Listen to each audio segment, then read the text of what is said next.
to the world.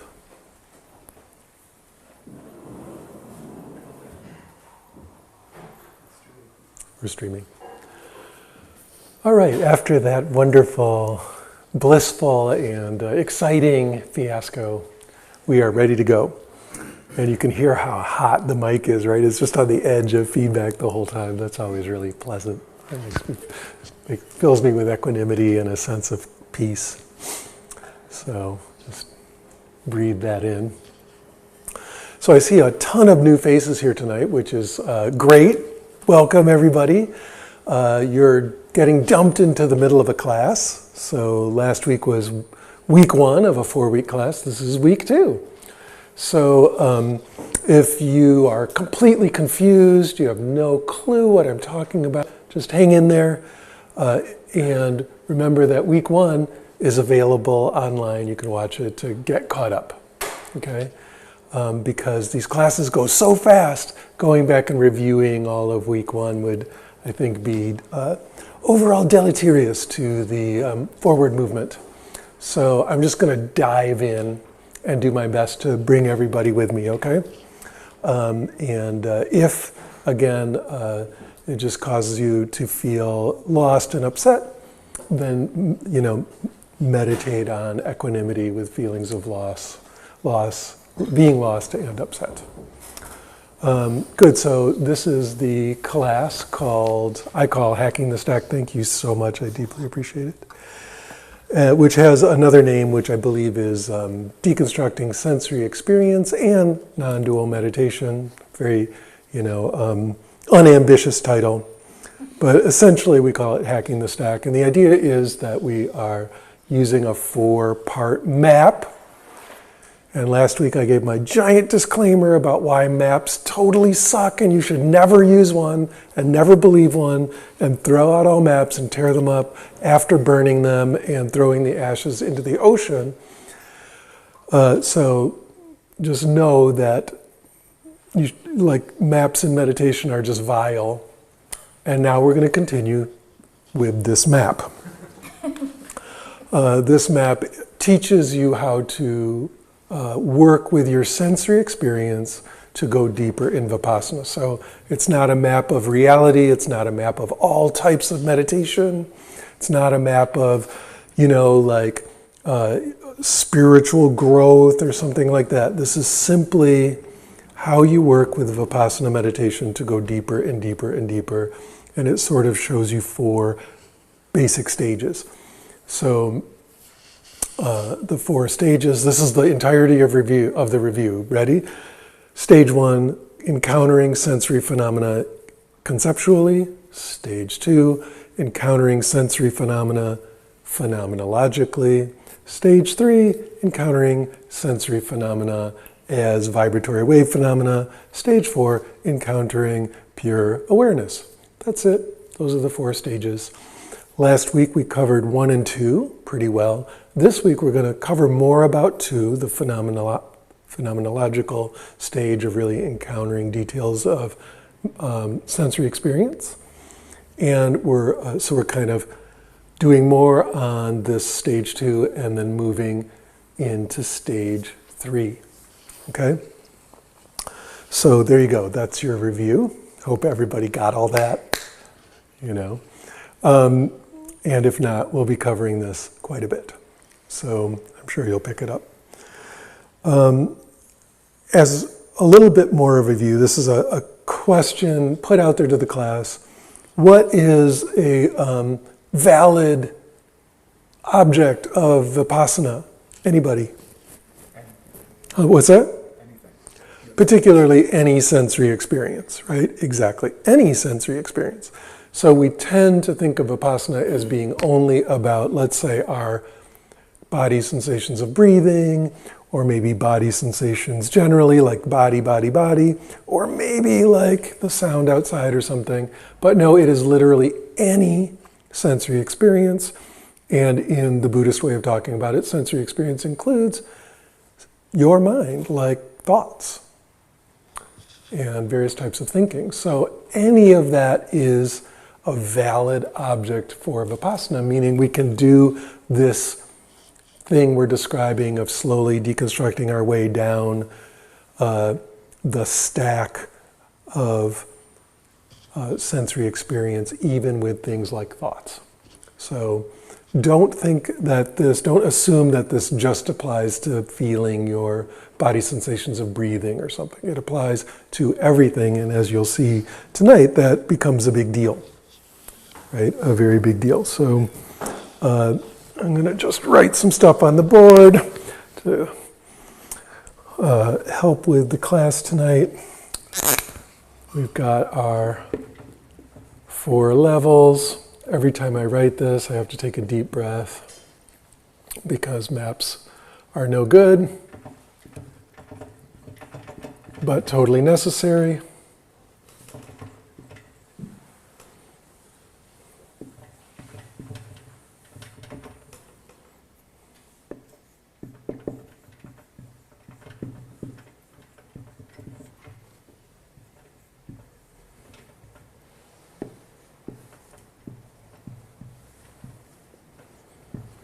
Good. So those are our 4 levels. And last week we talked quite a bit about the conceptual level, and that this is not somehow like a value-laden map. It's not that the conceptual level is bad and we've got to get rid of concepts and we're just trying to get down to that awareness. And this is why I keep criticizing maps, because as soon as I put that up there, and I did this same thing when I first saw maps like this. All most people think about is, how do I get to level 4 and fuck everything else? That's where I'm trying to get. And that's just not the case. We can do really powerful, interesting, useful stuff at level 1, even in meditation, right? Not just in our lives and our work and all that, but also there's conceptual meditations like we did last week. But eventually, if we want to dig down and do the deconstruction thing, get into sensory experience, start to, really kind of like put the tendrils of our attention down into the real delicious, loamy soil of sensory experience, we've got to go into the phenomena. Right? So rather than just the idea about it, or the word about it, or the meaning, or like the tag cloud associated with the object, we're getting into the details of the sensory experience of the object. Last week I talked a lot about apples, right? I drew an apple on the board and, talked about like the details of sensory experience of an apple, the various colors, the shine on it, the shadow, the sound of your mouth crunching into it, the sound of the wind touching the leaf, the way it would taste in your mouth if you bit into it, the way it would feel in your hands, all that kind of stuff. That's the beginning, the very, very beginning of getting into the phenomena of the apple, right? Not what an apple means, not the history of apples, none of the conceptual stuff, just the right in the moment sensory experience of the apple, right? At this phenomenological level, meaning what it is like in the senses underneath the conceptual level. So I will write a word using English letters, but it's a word from the Pali language, the religious language of early Buddhism. And this word is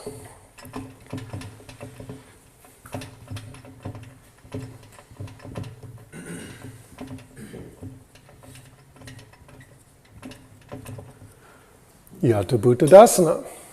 Remember, THs in Pali don't sound like it's just pronounce it like a T for now. Yata Bhuttadasana. And sometimes we might add in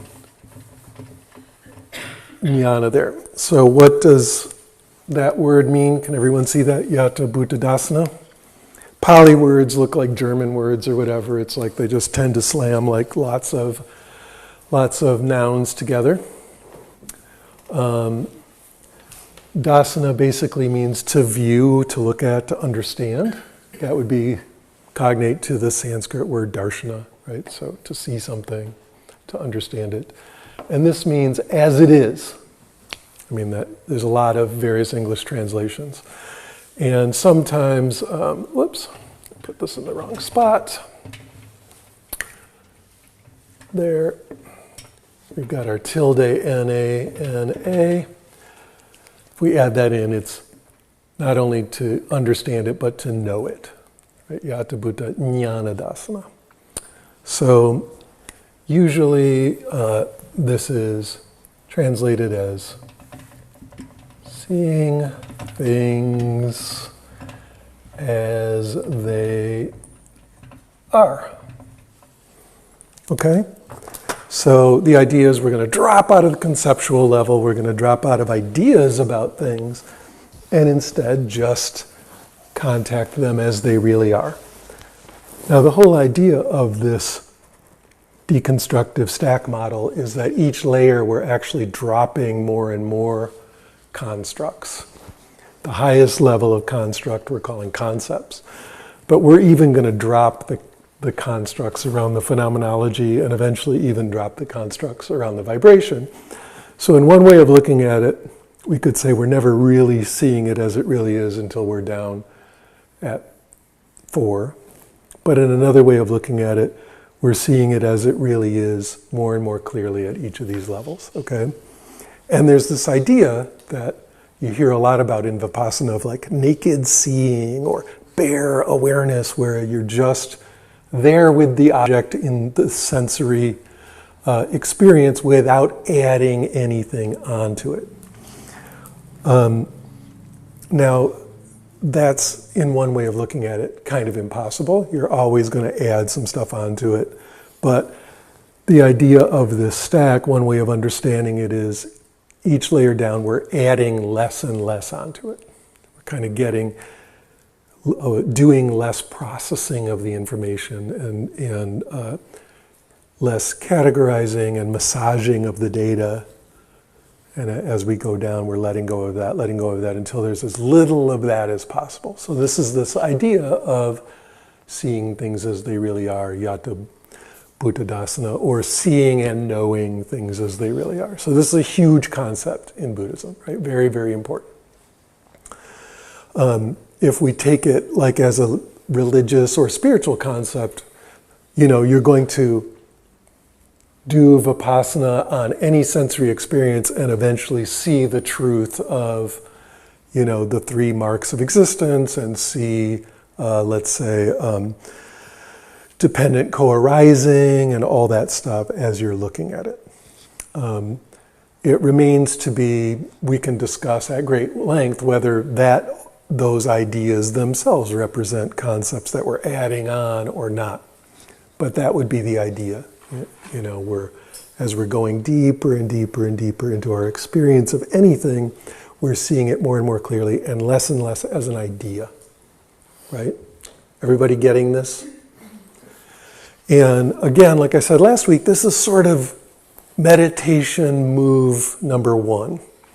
Like from your first day of meditation to the day it starts to work, the day it starts to work is the day you're starting to go into the phenomena. Because before that, unless you're doing conceptual meditation, analytical meditation, you're going to keep just bouncing off the concept of, let's say, body sensation. Yep, that's my body, that's my leg, that's my leg, that's my leg.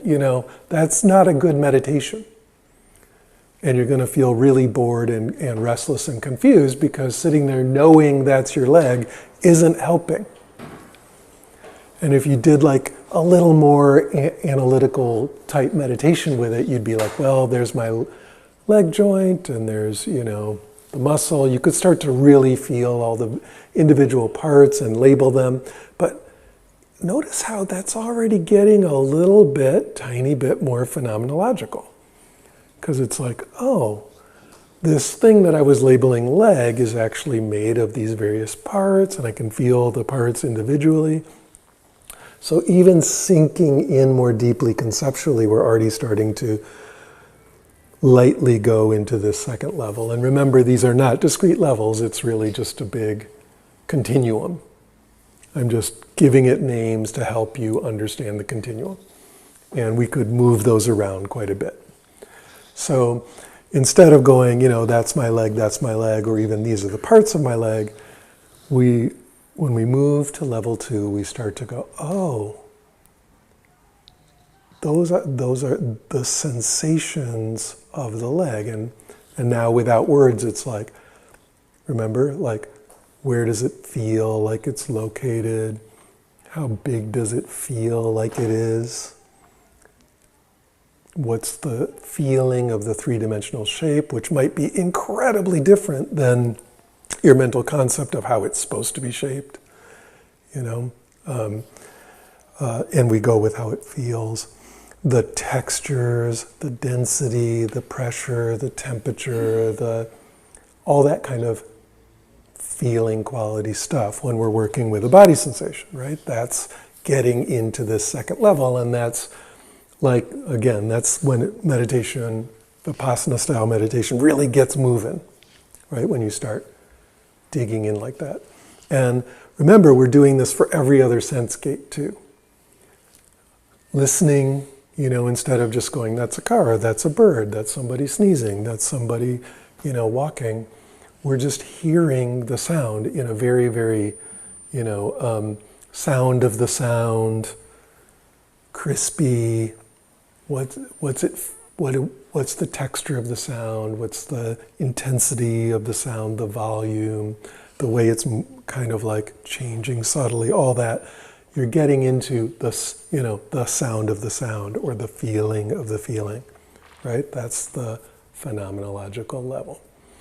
And what's so amazing about this is it's like the antidote for our current culture, right? Our current culture is tag cloud world. Everything is simply an idea about something. And that turns out to be really efficient and really fast and also really aggressive and empty. There's, in the negative sense of empty, it's very hard to get any nutrients or any kind of sustenance or savoriness out of a bunch of concepts, right? Whereas, you know, bite into the cake and actually taste it, and now you're getting some sustenance, you're getting some savoriness, because it's a carrot cake, it's not just sweet, it's savory, and you're getting, you know, experience. So we're getting pushed culturally more and more up into concept land with everything. And so beginning to be able to contact things phenomenologically is hugely, I'm going to make up a word here, I think, antidotal. Right? It's hugely, what's the real word for that? Palliative to this, you know, condition of conceptual, you know, trying to live up only in the mind, you know, like from the neck up entirely kind of thing. And maybe even because there's senses in your, you know, tongue and nose and stuff, it's almost like up here. So being able to contact phenomenology that way is crucial. It's really interesting. The arts are very good at teaching this, right? And you can use art practice to help you to do this kind of meditation better.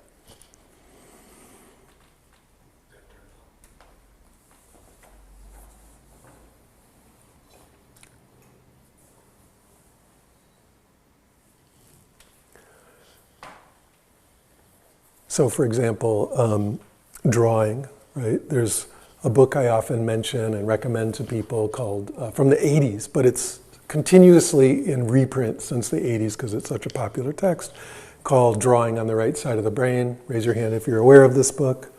Yeah, it's just a fun book about how to draw. But what the exercises are is moving from level 1 to level 2 with drawing.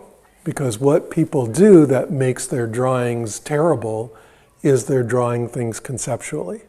Oh, I know a table has 4 legs, so I make a square and draw 4 lines, and it looks like shit, right? But you've got it conceptually, the table. Or a cup, like if you tell most people to draw a cup, they kind of do an icon of a cup, and it looks really bad. And so the whole premise of this book is to teach you to see the things as they really are, rather than your idea about them. So you do a whole bunch of exercises to, for example, see a table as you really see it, rather than your concept of a table. Using negative space exercises, or turn it upside down, all kinds of stuff that break your conceptual ideas about table, or about cup, or about a plant. The most unbelievable transformations are when she has like beginners do plants, because at first they're just drawing the kind of flower you did when you were 3, because that's concept flower. And instead she has people do like negative space drawing, right? Where drawing the negative space, you don't have any concepts about what the negative space is supposed to look like. So you actually can see that as a phenomena. There's not a concept in your mind of what that space is supposed to be shaped like. So you draw the negative space around the leaves and the petals, and it just instantly looks great, because you're actually drawing what's there, right? So that helps, those kind of exercises with sight and with sound, and a lot of what we would think of as sort of like somatic, embodied meditation exercises are very, very, very good for helping you to get into meditating at this level, right? Make sense? And just to be super un-Buddhist for a minute, or at least I'll be very Vajrayana, let's put it that way, very later Buddhist. Living here in the Bay Area, sommelier training, right? Sommelier training is going from concepts to phenomena. It's training you to drink wine, or there's even whiskey sommeliers and stuff. God knows how I would know that. And, the whole idea is to learn to taste every little component of these beverages by being super mindful of the smell and taste, right? And even doing interesting exercises like, they give you bottles of pure smell or bottles of pure tastes. This is just cherry, this is just leather smell, this is just charcoal or whatever. And you get really used to the perfectly pure taste or smell of that thing, and then you begin to be able to distinguish it in a glass of a drink. And so that's those kind of trainings in any sense gate are really good for helping you to meditate more deeply. And conversely, working with meditation at this level is great for art. It's great for any creative thing, and also just more deeply, both art and meditation at this level are wonderful for enjoyment of life, right? Actually, being present for, just to be so cliche, being present for the sunset over the ocean. Something that I see every single day, especially as a teacher, are people who work very, very, very, very hard to have a good experience, to generate a good experience, like go on a vacation or go on a retreat or do something. They work all year to get that thing, and then they go on it and are incapable of enjoying it or even kind of noticing it. Right? They're so caught up in their mind they can't actually be present on the beach they paid $2,000 to go to or whatever. And that's a fucking tragedy, right? That just should never happen. But we have trouble dropping out of concepts because we're really locked up in there, and most of our jobs are about that. How do we work with this? You meditate, you do art type things, enjoyment of the senses type things that keep anchoring you back in the present moment sensory experience on the phenomenological level, right? So before I go bend this into something really interesting and weird and we do some meditations, any questions about this overarching concept? We covered it a lot last week. Good. Okay, so remember I said that any sensory experience counts, We can do this with any sensory experience. And that in Buddhism, we're going to include our mind as a sensory experience. So this leads to some pretty weird shit. For example, we can meditate on thinking. And we can also do phenomenological meditation on emotion, which isn't actually in the mind in this way of thinking about it, but still in our society, our body, we don't have comparatively a ton of concepts about it. We mainly just kind of ignore it unless it's in pain. So coming into the phenomenological stuff with the body is about kind of, deciding it matters and then paying attention to it in that way. Sounds like we just got all extra feedbacky again. But things like the emotions and things especially like thinking, we have a tremendous amount of concepts about, right?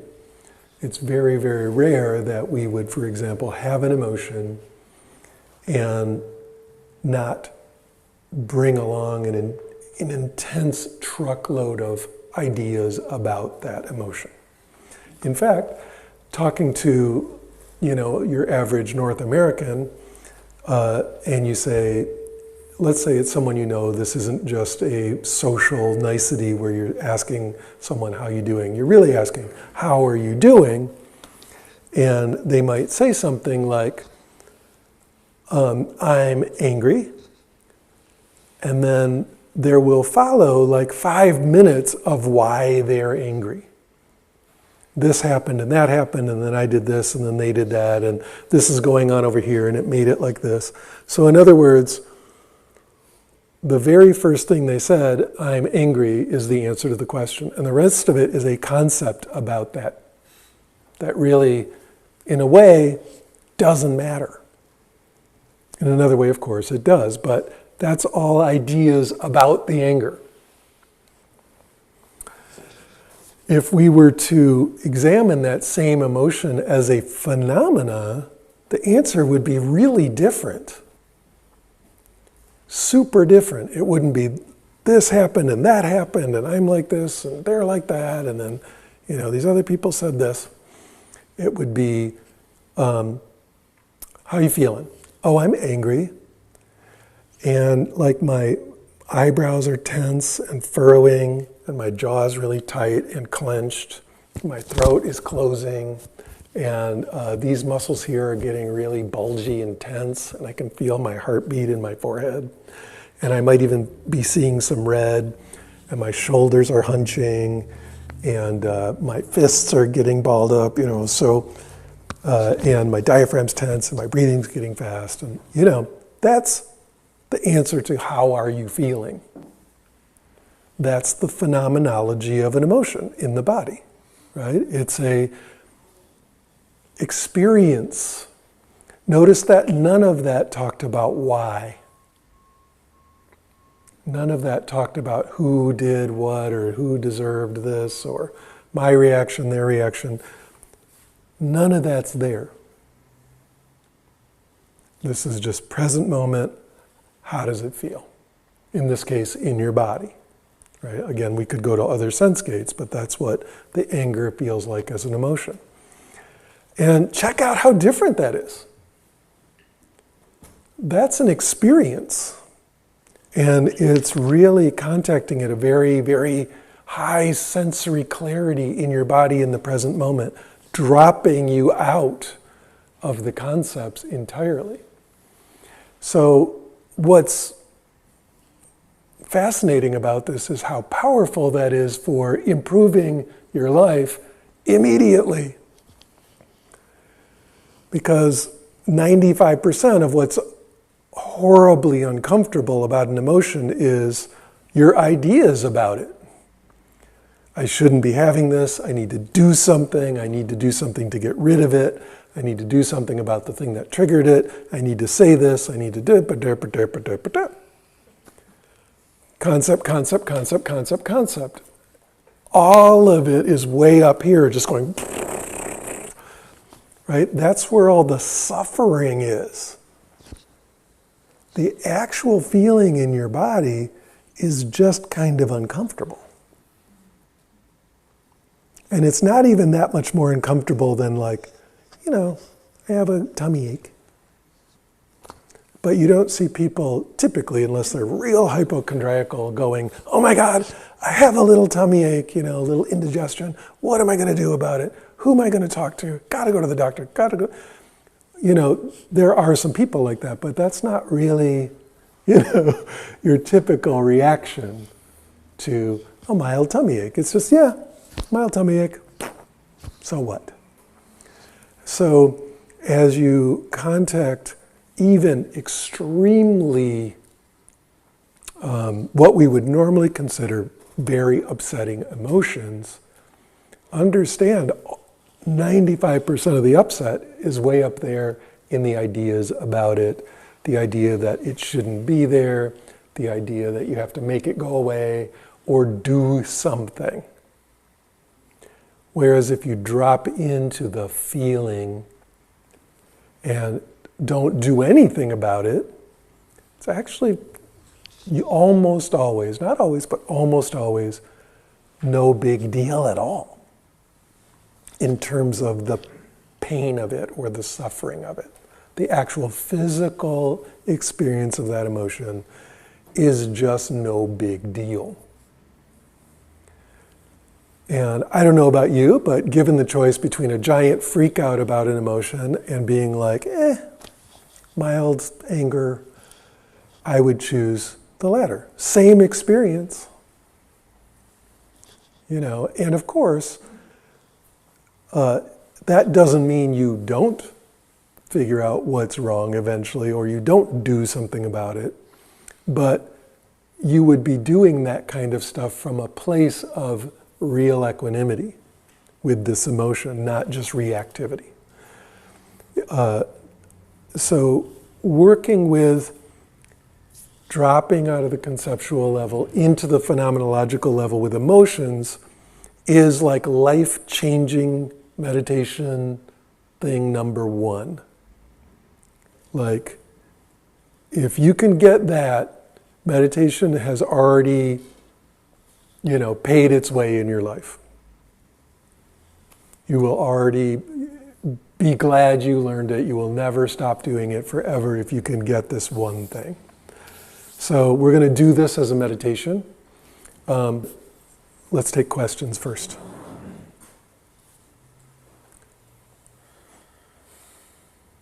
Everybody understand it? Yes? What do you mean by drop into an habit and emotion? How should that feel? It's amazing to me because everyone asks questions like that, right? It's a totally normal question, and it's because we have this idea. She's asking, how do you know what an emotion feels like? What's it mean to drop into an emotion in your body? And that is a totally normal question in society right now. And what's fascinating about that is the assumption is that emotions are somehow a mental event. Right? And since our kind of basic idea of psychology these days is cognitive behavioral, we think of emotions as like decisions we're making consciously, and they're mental events. Now, no one would deny that emotions are triggered by the brain, but the experience of an emotion is in your body. Like I said, your brows are furrowed, your jaw is tight, your throat's closing up, your shoulders are hunched. That's anger, right? The rest of it is ideas about anger or what's making me feel angry. But the anger is that super revved up body state. So that's what I was describing very, very detailedly is what an embodied emotion is like, right? And so, you can learn to notice embodied emotions of every kind. And then eventually very subtle, like there's a lot of very tiny, subtle emotions going on in your face and so on. Does that make sense? Yeah, I guess what I'm asking is, if you're saying we should lean into the feeling of it and not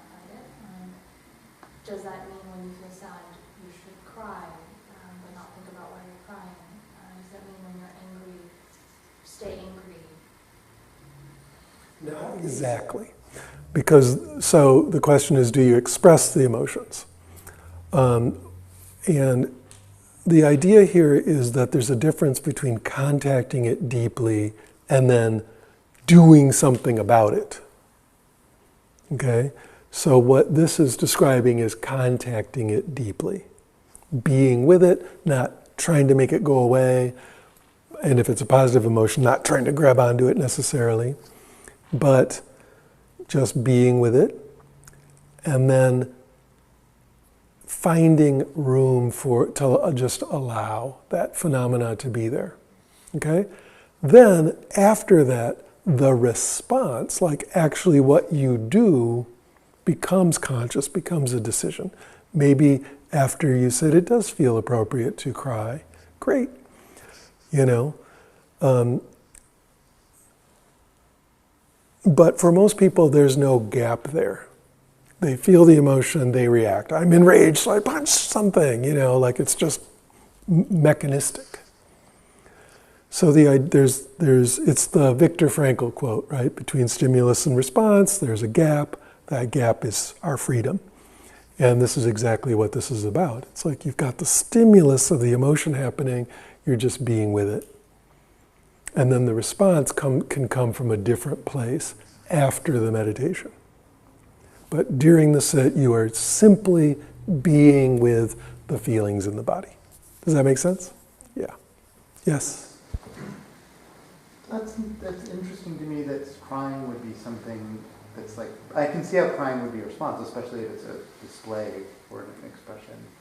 But it might just happen involuntarily. And that would be more like the phenomenon of like... It could be, yeah. But usually you'll notice that there's a runaway chain of thought and feeling, thought and feeling, thought and feeling. And so it's getting mixed up with the concepts there often. Not always. Yeah. There's no hard line there. One other quick one. You contrasted reacting to, like, was it experience? Like responding. Responding, yeah. Okay. Got it. So we're, response and reactivity, very different. Right. In a way, remember, like in Asian languages, meditation, the result of meditation is not enlightenment. There's no enlightenment word. The two words are either awakening, you're going to wake up to what's really going on, things as they really are, or you're going to be free. Freedom, right, is the other word, moksha, or several other words. And so what's the freedom? Well, one of the freedoms is the freedom from that mechanical reactivity. If we look at the tragedy of human existence is like, my grandparents beat my parents and my parents beat me, therefore I will beat my children, and that's called life, right? And it's just this mechanical response, or like family systems theory. Well, the dad beats the mom, and the mom beats the older kid, and the older kid beats the younger kid, and the younger kid beats the dog, right? That's family systems theory right there. Shit rolls downhill. I'm a youngest child in a big family, so I always felt that one very poignantly. Right? That's all just the mechanics of samsaric horror, right? Like it's just reactivity, the domino effect of just passing the pain along forever, right? It's the opposite of freedom. And that's what reactivity is. Whereas if we can be with our uncomfortable feelings, we build up some space, we actually start removing dominoes from the chain. There's space in there, and actual responses can happen instead of reactions. This is how we break this cycle of reactivity that's so damaging, right? And if you do nothing good in your life proactively, like don't found a hospital or don't, whatever, but you still just broke the chain of passing on the damage, you would have done something amazing for the world, right? It spreads out from you in all directions. Just the domino effect of doom is not happening after you, right? So it's a big deal. So thank you for your question about reactivity. Yes? I don't know if there's a distinction between you saying making contact with something, just experiencing it, and then just hang out there and experience it. And that's what I do sometimes. I can just hang out with that experience and even merge with it, but never go anywhere further from that unless I notice something else. Versus having an intention to investigate or explore the experience. Because then like last week, you gave exercise, what's the texture, what's the shape, does it have a feel? So there's almost kind of like an activity or an intention, as opposed to just feel it and experience it and don't do anything beyond that. Yeah, you're asking about like how effortful it is. Maybe. Yeah, and so in this case, we're going down the stack, it's effortful. And, you are doing active investigation. Now, I would say that's not that much different than just hanging out with something with very good clarity. You're not necessarily you're definitely not asking mental questions in verbal ways. So you're just being with it, but really exploring it. Remember, vipassana means, one of the translations of that word is seeing clearly or seeing through things, but a third translation that is very important is essentially analysis. Stripping it apart, deconstructing it, right? So you're getting into the details in a very structured way or deconstructive way. Okay? So in that sense, that is the difference between maybe the concentration where you focus it, attention never moves, versus this where it kind of does because it's drilling down like a little drill. And so it is micro movements. This is the difference between, shamatha style meditation and vipassana. Right? With shamatha, we're not investigating like that. Vipassana, we are definitely investigating. Okay? So let's try this for a minute. So phenomenological meditation on emotion. We will do this relatively briefly. So there's two ways into this. One, you're feeling an emotion. You just know you're happy right now. Go find it in your body. Oh, it's in my face, around my mouth. I can feel that in the smile. I can feel the uplift in my chest. And you just explore those the way we explored body sensation last week. The feeling of the location, the feeling of the size, the shape, the texture, the pressure, the density, all that, but also just the raw emotional quality of it. Right? Because there's an added factor in there when it's an emotional body sensation. It's got emotional valence. It has a flavor.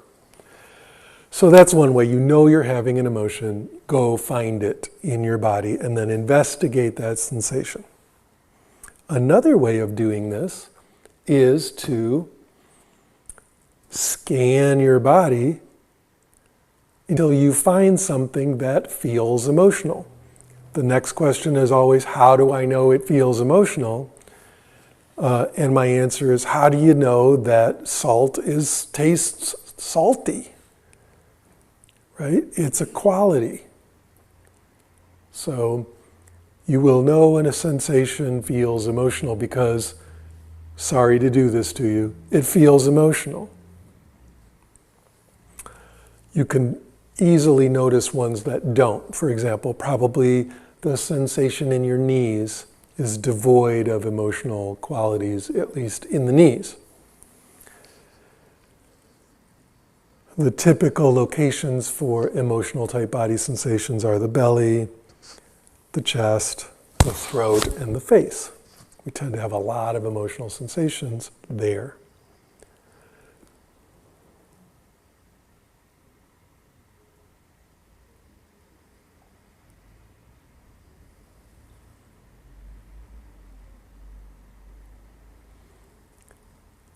So find that feeling of emotion, that quality of emotional body sensation, and just be with it. Notice, because of our society, because of a whole bunch of reasons, you want to go, why is that there? What do I do to get rid of it? What do I have to go do? You can thank capitalism for that. They're going to sell you the cure. But what we want to do instead is just feel it. Letting go of concepts about it.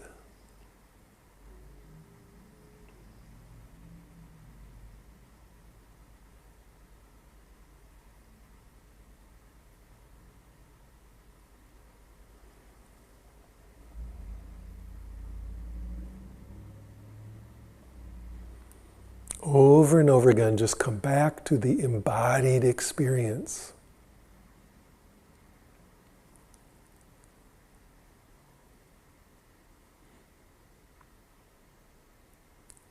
You may be surprised to discover that you have a hard time knowing what you're feeling.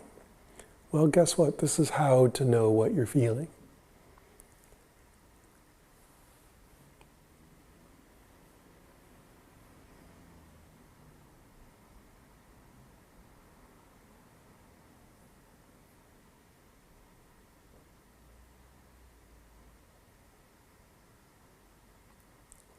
The challenge with this is not so much to do the phenomenological investigation, feeling the feeling of the emotion.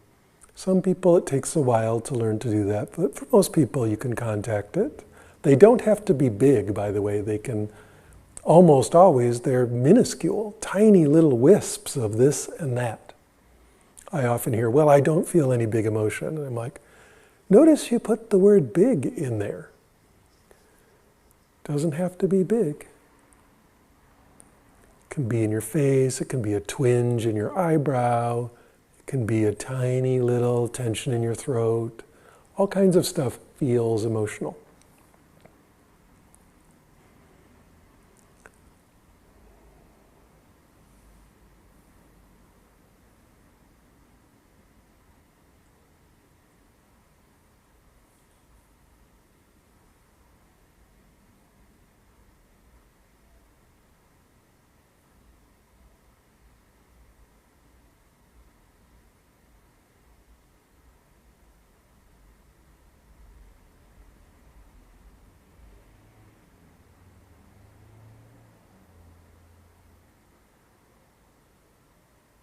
Good.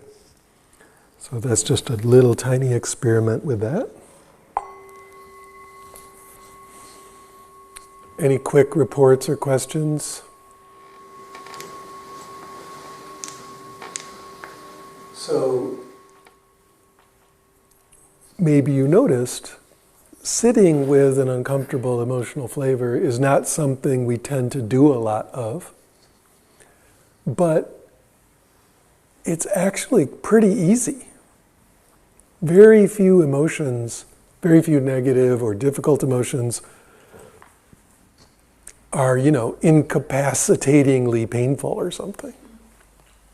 Some could be, but it's very rare. Usually they're incredibly mild, unpleasant but mild, and it's all the ideas about it that are driving you crazy. Upregulate, upregulate, upregulate. What am I going to do? What's wrong?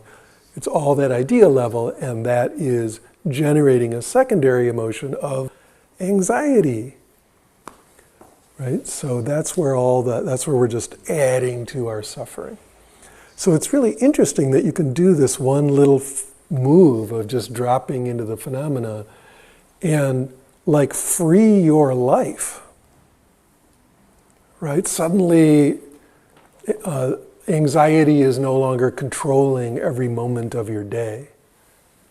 Or trying to get rid of that guilt or shame is not controlling every moment of your day, because what if you just sat with it?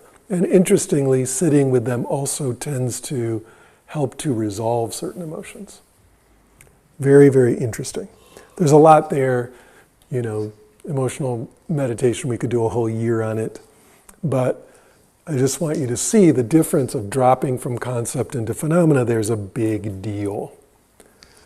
And what would we call that in this case? What quality about our emotion are we getting when we're dropping out of the concept? What's that? we're going into the phenomenological level, but what quality are we building in ourselves? Equanimity, right? Which just means the ability to be with it, right? Just, you're not resisting it, you're not controlling it, you're not all tense trying to, I'm not going to do anything. You know, it's not like that. It's just, okay, just sit with it. Sit with it, sit with it. And, you know, what's the fourth jhana, right? You got all these intense jhanas of all these different things. What's the fourth one? Equanimity. And it's from that fourth jhana that according to some suttas, that's where the Buddha got awakened, getting into equanimity and then doing vipassana, right? What's the fourth Brahmavihara? We've got all these things: compassion, loving kindness, sweetness. We've got those three Brahmaviharas. What's the fourth one? Upekkha, which means what? Equanimity, right? And it's the same thing. That equanimity is extremely powerful state. Thanks for saying it in Sanskrit. I like Sanskrit, but we're doing Pali right now, upekkha, right? So equanimity, very, very powerful thing to develop. So we have equanimity with body sensations of emotion. It starts to massively open up your feeling of pleasantness of existence, right?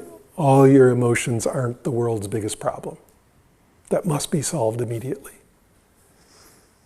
Well, you know, the weather is happening, emotions are happening. So again, we don't tend to think of this as a thing you can even meditate on in that way, but absolutely that's what you do. Dropping out of the conceptual into the phenomenological, very powerful. And of course, just to harken back to last week, doing the concept thing in an analytical way, like with a therapist or something, going through it conceptually and understanding the whys and whens and what to do's, that's all useful and powerful and interesting and effective. So it's not like that's wrong, but notice that that's a kind of conceptual meditation that's also building equanimity and also building solutions and stuff. It's, again, not just pure reactivity. So there's some interesting stuff there. Quick questions about emotions? Yes. What is your name, miss? Karen. I'm teasing Karen. I'm sitting here with the thought of trying to understand what emotion is if there's confusion, which I mean, there's could be a lot said about that, but in feeling something, the process of labeling that feels very conceptual to me, so... Yes. That feels... Is labeling conceptual, or is figuring out the right label conceptual? We talked about it last week. So it can be the case that sitting there trying to name it gets real concept-y. So in the vanilla form of the way I teach this meditation, like the default form, you don't label it as a particular emotion, you just call it emotion. That way, the label is as unconceptual as possible, and you're just contacting the feeling. There's a special exercise where if you just happen to know what it is, you can sit there and label the type. And if we go back up to conceptual meditation a little bit, you can then begin to label emotions and learn them. I just think of fear and excitement, are often confused with anxiety. Yeah. And so again, this is a gradient, and so we're not trying to banish every bit of concept. You can't really do that.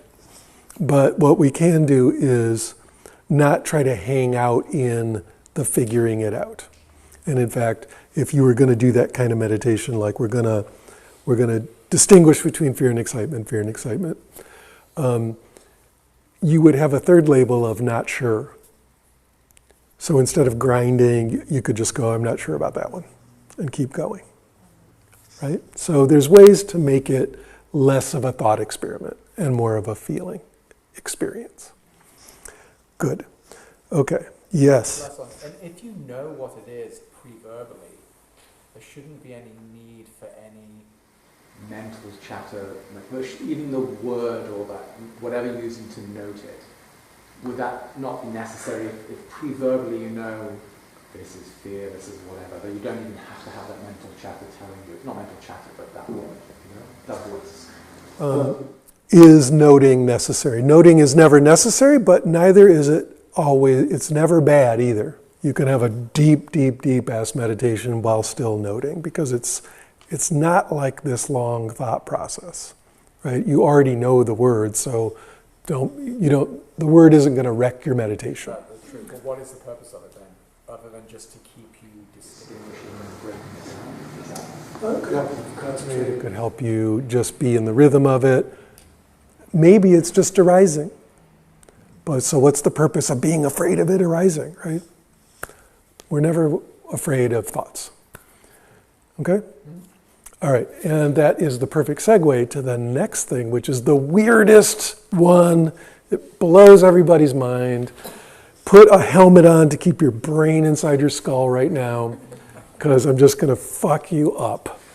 Okay, this is just it, right? And that is, not only can we do non-conceptual, in quotes, meditation on body sensations of emotion, but as I said, we can do non-conceptual meditation on thoughts. What? Anybody, is everyone's brain still in their head?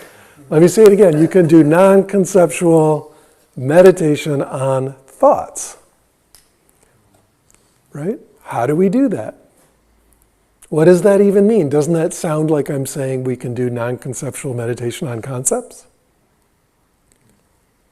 What? You guys don't seem adequately mind blown right now.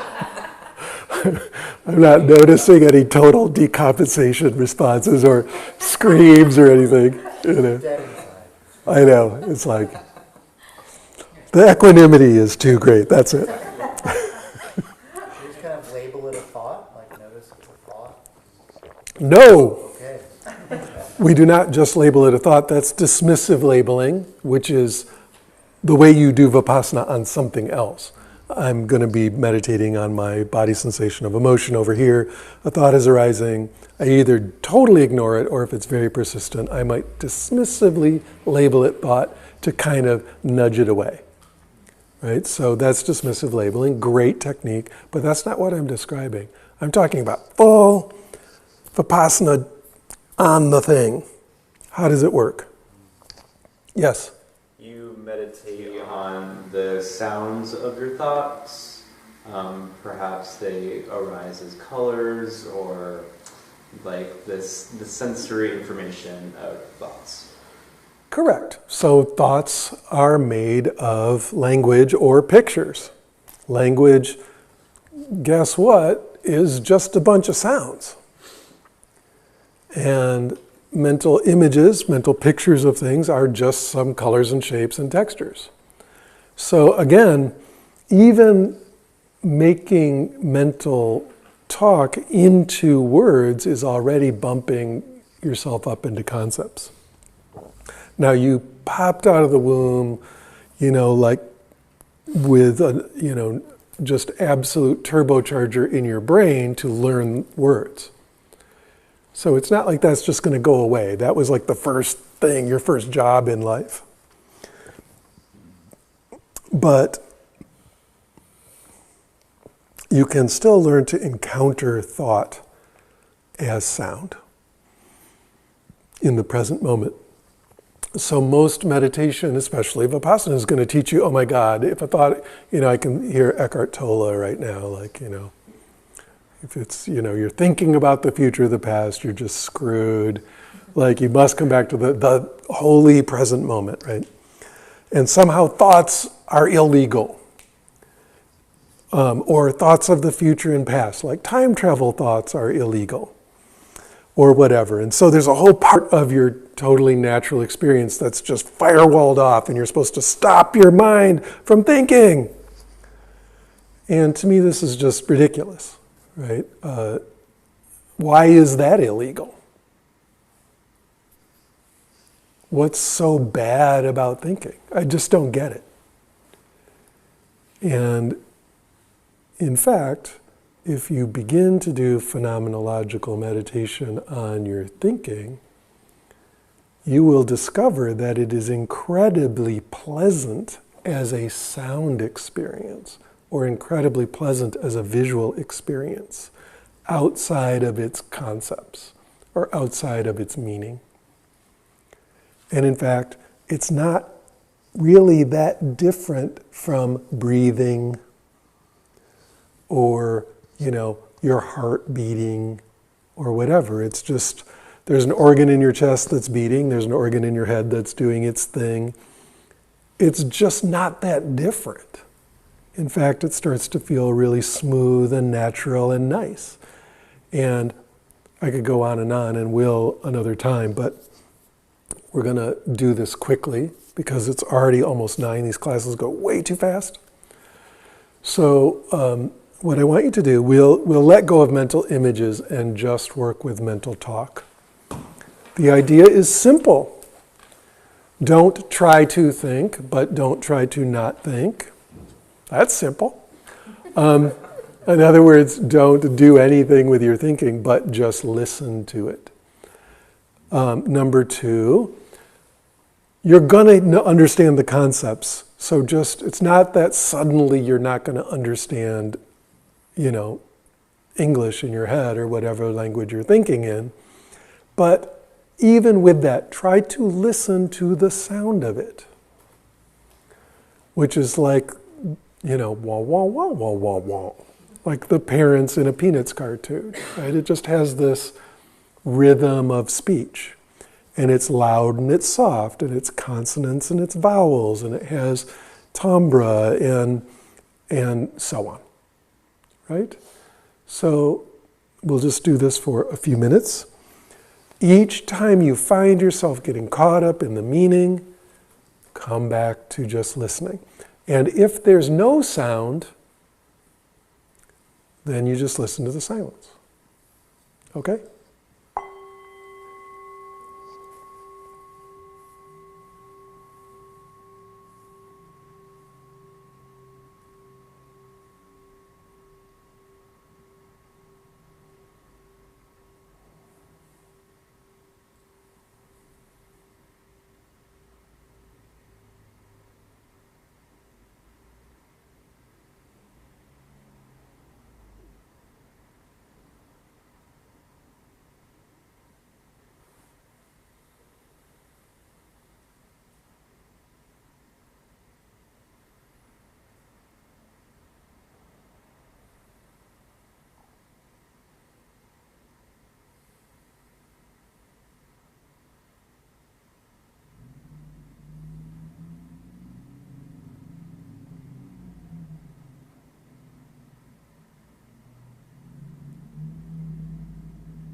Each time you find yourself caught in the meaning of the words, just come back to listening. Just hear the sounds as sounds.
Good.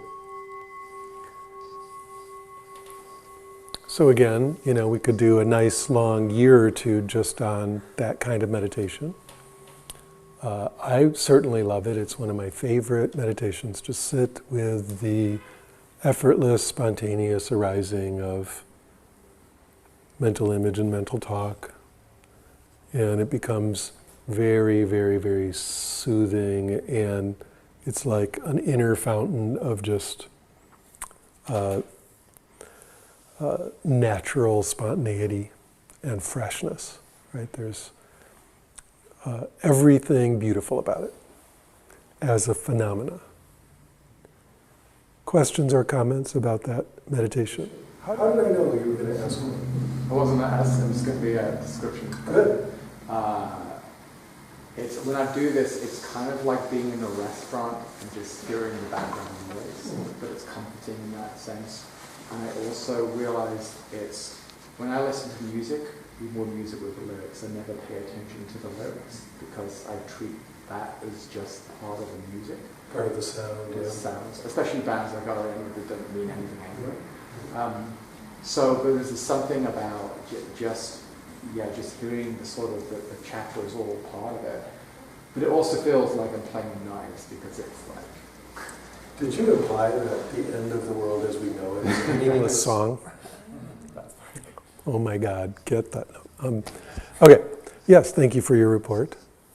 This is a wonderful way to work with mental talk or mental image. And if you do that, if you work with this practice, just doing that. Does that actually, do you build up a tolerance of not being pulled away so you don't have to use shamatha and stuff as a way of being focused?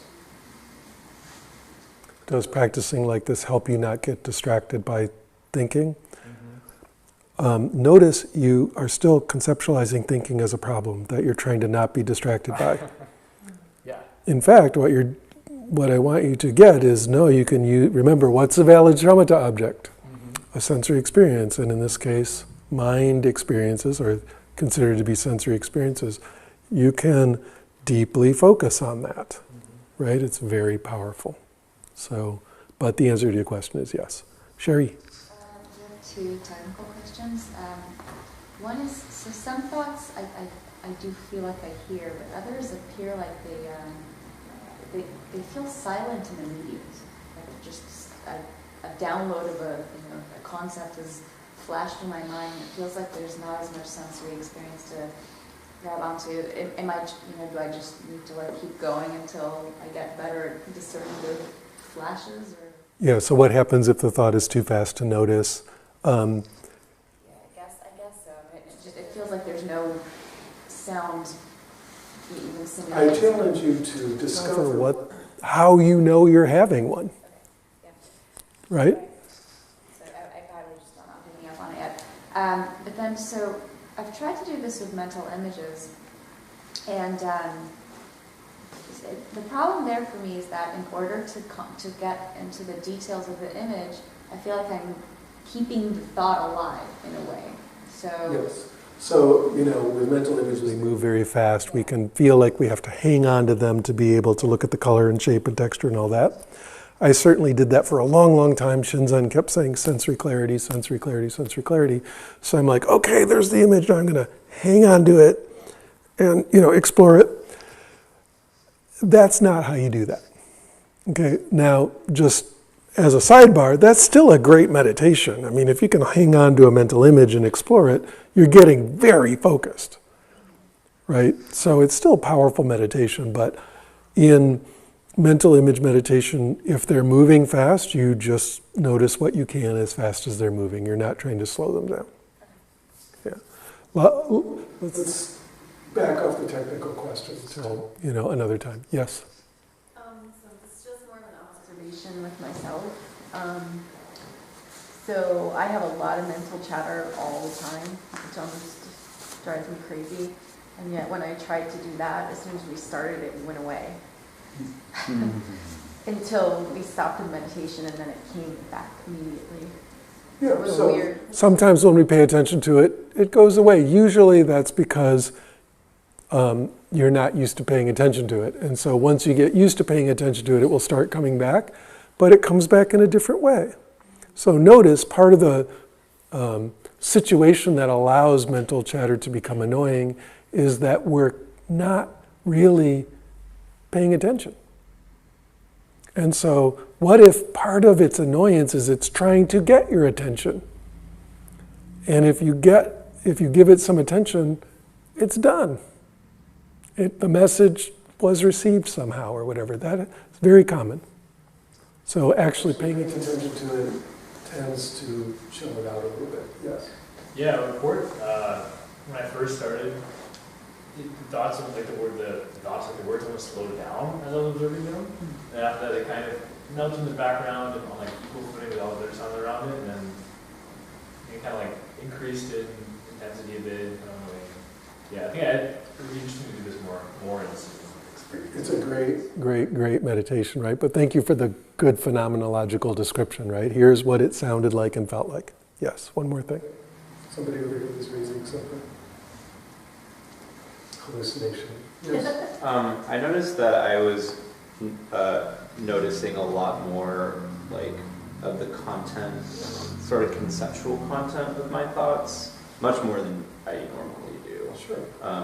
And that kind of came along with the phenomena of the sound of your thoughts too.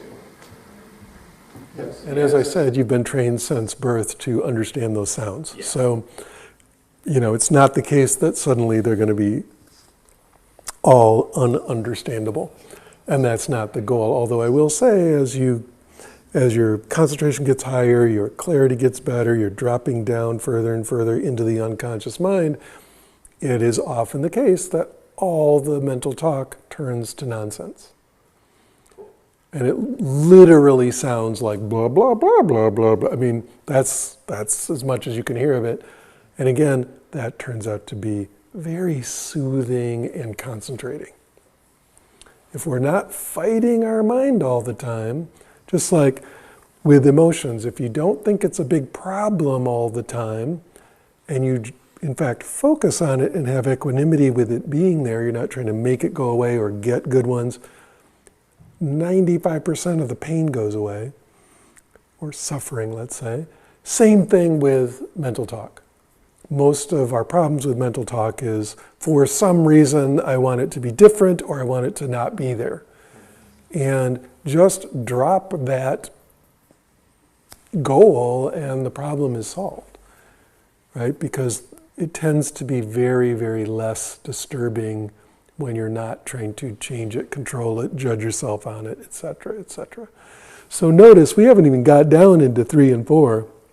Just dropping from 1 to 2 with some of these phenomena will change your life, will blow your mind, although nobody's mind was blown in here. It's because of the intense Buddha field of this building. Kept you all, compassionately hanging together.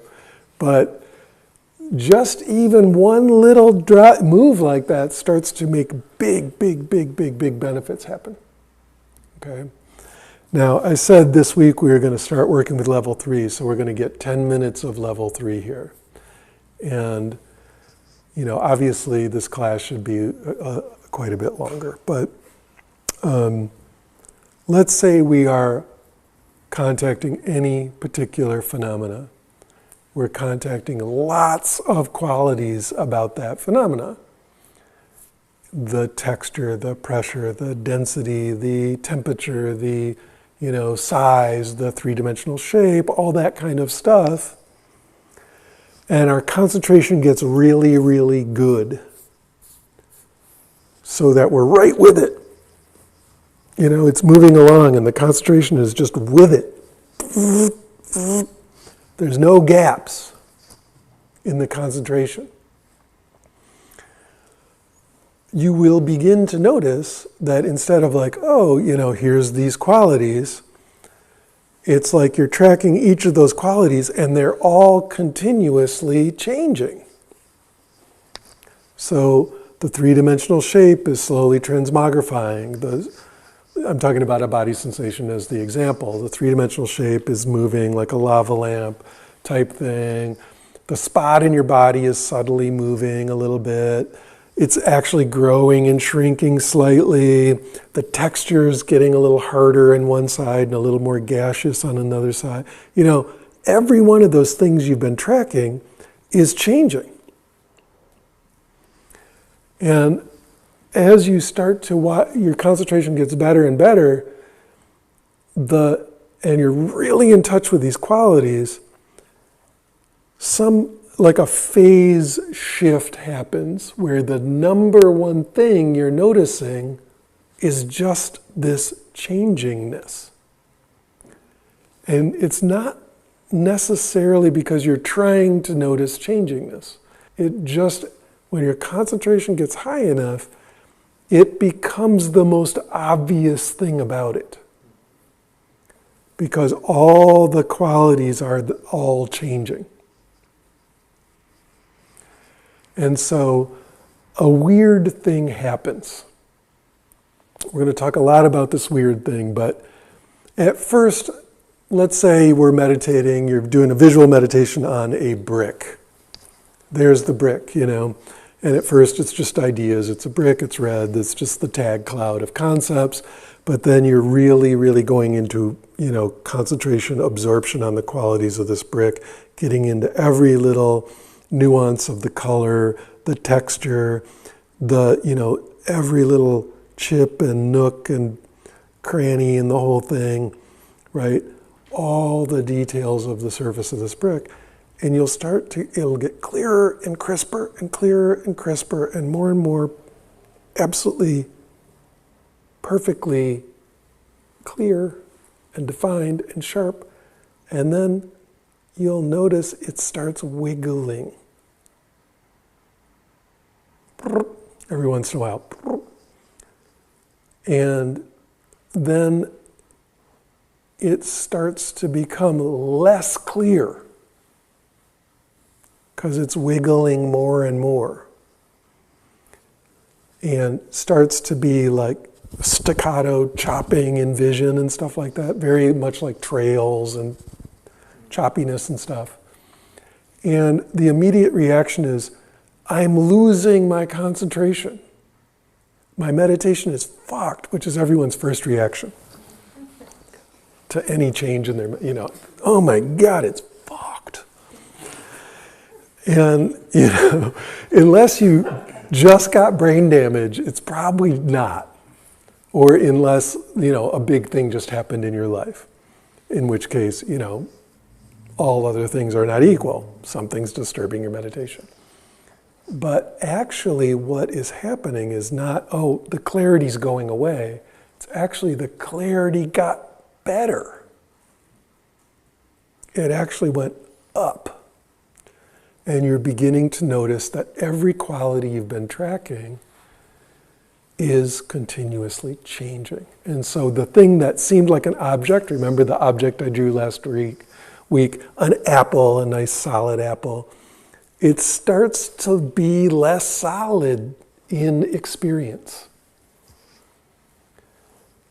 And as we'll see, it starts to not even be that much of a thing after a while. Like apple. That concept starts, even on the phenomenological level, we're still saying that's this one thing as opposed to everything else. And assuming it's continuing over time. All of that is concepts, right? But in your own meditative experience, like pure subjectivity, you will start to discover not only is every part of that continuously changing, but the whole idea of it being a thing at all is starting to drain away. So these are the qualities of impermanence and non-self, right? It starts to seem like it's just continuously changing, and that the it is much less of an it and a lot more like some kind of phenomena, some sort of wave-like thing that's just a process. And this is not like a concept you're layering onto it. It's something you're noticing directly. Okay, so that can be, that's an enormous, massive phase shift when that starts to happen deeply. Again, this is a gradient. They all seamlessly grade into the other. But just like going from concepts to phenomena is huge, we just saw how going from concepts to phenomena in emotions is huge. Going from concepts to phenomena in thoughts is unbelievably huge. Going from the phenomenological level to the vibratory level is like night and day change. Everything is different. Things aren't even things. Stuff is not lasting from 1 minute to the next. Everything is sand held in your hands, wind in your hands, disappearing. It's a very, very particular kind of experience. And it basically happens because the things we don't even normally consider to be concepts, like the idea that it's the same object from moment to moment, is a concept. The idea that an object is separate from another object, again, not in external 3D reality, but in our subjective experience, is a concept. And so dropping those and seeing what's really there at this very high resolution, really high sensory clarity, super focused concentration, you'll start to notice that it's continuously breaking up and vibrating and doing this stuff, sometimes very subtly, sometimes really intensely. And also the whole idea that that's somehow different than anything else around it, especially when all the things around it are all vibrating too. Where's the boundary? There isn't one, right? Because it's all just vibrating together. So that is a massive phase shift where you're starting to get into the real core ideas of what Vipassana is about. That things have this impermanent vibratory quality, that they're not even things, right? And then, typically with those two, we would have the idea of dukkha, or like unsatisfactoriness, the idea that even the good ones aren't hanging around. They're, vanishing. And that has this certain quality to it. So, that's, I would say, things are getting real at that point. And, you start to have very, very, very deep meditation, right? That is profoundly transformative in terms of your idea of the world and self. And that's not always that pleasant, right? This going from stage 2 to stage 3, especially if it's fast, can be where we get into dark night type territory, dukkha jnana territory. It was cool when all my problems were dissolving, but when my, love started dissolving, or my sense of who I even am starts dissolving, right? There was a couple things in there I wanted to hang on to. Oops. So working with that becomes, that's some real stuff. When you hear about people sometimes really having, negative reactions to Vipassana, it's typically, one of the, they're using either their conceptual mind or phenomenology to kind of keep their shit together. I mean, we're all doing that to some extent, but some of us are working a lot harder at that. And dissolving that too fast is like, I'm going to just, I'm going 75 here and just take my hands off the wheel. It's a car wreck. So, moving into that in a compassionate, steady, easy way with a lot of guidance is important. Right? You don't just want to slam into that at 75, because it can be, for some people, that's a bad day. Right? But in general, the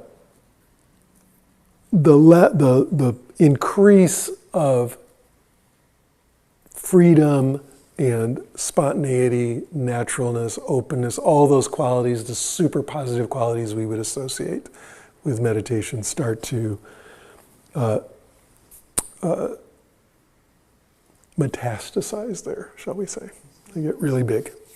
So let's do 2 minutes of meditation and then say bye-bye. Next week we'll go deeply, deeply, deeply into that.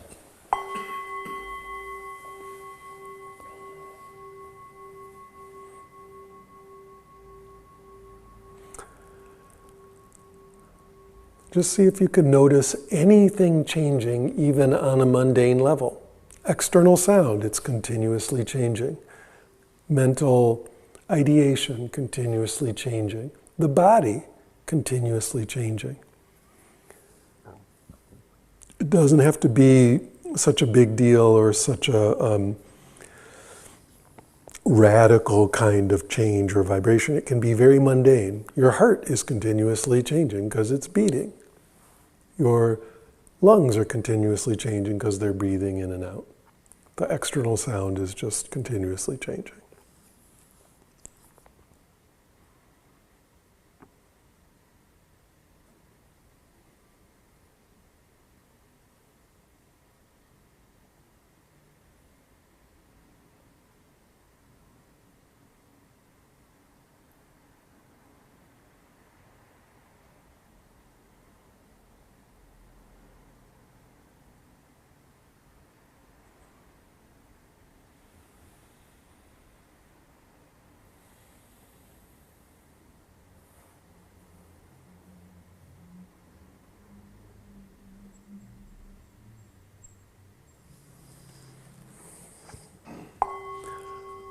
Very brief meditation. Yep. We gotta go, unfortunately. We'll dive into this very deeply next week. I hope to see you then. I love teaching this class, so come on back so that I can have a good time. And now it's San Francisco Dharma Collective announcements. Who's going to do those? Ray of light. Hello, Sangha. Hello, Internet Sangha. Michael, thank you so much for this class. Thank you so much for all you share with us. These great insights and amazing practices. As you guys know, you know the story. We are here because of each of you and your generosity. You are the reason we're able to keep the doors open.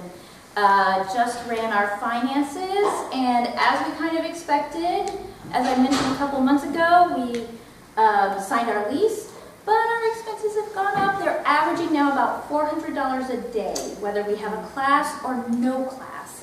And so if you can give generously, please do. Average donations in order to fund our teachers, in order to keep the doors open, are about $30 per person. That said, we're also starting to make a bigger push towards getting monthly donors. The idea is that if you are a monthly donor, it enables us to give more of the dana during class to teachers. So we're trying these different experiments, trying around with different ideas. You can become a monthly donor on our website. There's a link there to sign up. You can also donate PayPal, Venmo, cash, check, we take it all. And we also are an official 501c3. So if you have a company that gives matching funds, let us know. We can help you figure out how you can get that information to your company for that. We have amazing sits. We have some great stuff coming up this weekend. We have some amazing stuff coming up in March. Check us out on the calendar on the website. And feel free to talk to us after class if you have any questions. Thank you. Thanks, everybody. Thank you very much.